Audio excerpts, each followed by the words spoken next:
আসসালামু আলাইকুম। নতুন একটি ভিডিওতে আবারও স্বাগত। আজ আর্জেন্টিনা বনাম জর্ডানের ম্যাচটি নিয়ে আলোচনা করব। ম্যাচটি কখন শুরু হবে? কে বেশি শক্তিশালী এবং ফেভারিট? তাদের অতীত পরিসংখ্যান কি এবং বাংলাদেশে কিভাবে লাইভ সম্প্রচার দেখা যাবে? আর আমার চ্যানেল নতুন হয়ে থাকলে ভিডিওটিতে একটি লাইক দিয়ে চ্যানেলটি সাবস্ক্রাইব করে রাখবেন। ধন্যবাদ। তো শুরু করা যাক। জর্ডান বনাম আর্জেন্টিনার ম্যাচটি শুরু হবে ২৮ জুন বাংলাদেশ সময় সকাল ৮টায়। এই ম্যাচে আর্জেন্টিনা পরিষ্কার ফেভারিট এবং দলগত শক্তি, অভিজ্ঞতা জর্ডানের চেয়ে অনেক বেশি এগিয়ে। পূর্বে কোনো মুখোমুখি লড়াই বা না থাকায় এই ২ দলের এটি ১ম ম্যাচ। বাংলাদেশ থেকে অফিসিয়াল ব্লকবাস্টার বা স্ট্রিমিং অ্যাপের মাধ্যমে খেলাটি সরাসরি দেখা যাবে। তো আর্জেন্টিনা বর্তমান বিশ্ব চ্যাম্পিয়ন ও ফিফা র্যাঙ্কিংয়ের শীর্ষ দল হিসেবে এই ম্যাচে অনেক বেশি শক্তিশালী এবং নিশ্চিত ফেভারিট।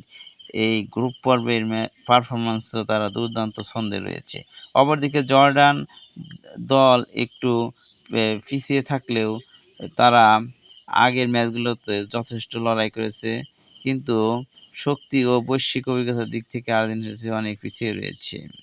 বাংলাদেশে কীভাবে খেলা যাবে? বাংলাদেশ থেকে অফিসিয়াল টিভি চ্যানেল ও স্পোর্টস স্ট্রিমিং অ্যাপের মাধ্যমে খেলাটি সরাসরি উপভোগ করা যাবে। যেমন বিটিভি, টি স্পোর্টস, তারপর সময় টিভি ইত্যাদি। আর মোবাইল অ্যাপের মাধ্যমে ট্রফি, ফুটবল.com ইত্যাদির মাধ্যমে দেখা যাবে। তাছাড়া আপনি ফেসবুক এবং ইউটিউবে এসে সরাসরি এম জর্ডান ও আর্জেন্টিনা লিখে সার্চ দিলেই আপনি সরাসরি লাইভ দেখতে পাবেন। তো সবাইকে অসংখ্য ধন্যবাদ ভিডিওটি দেখার জন্য।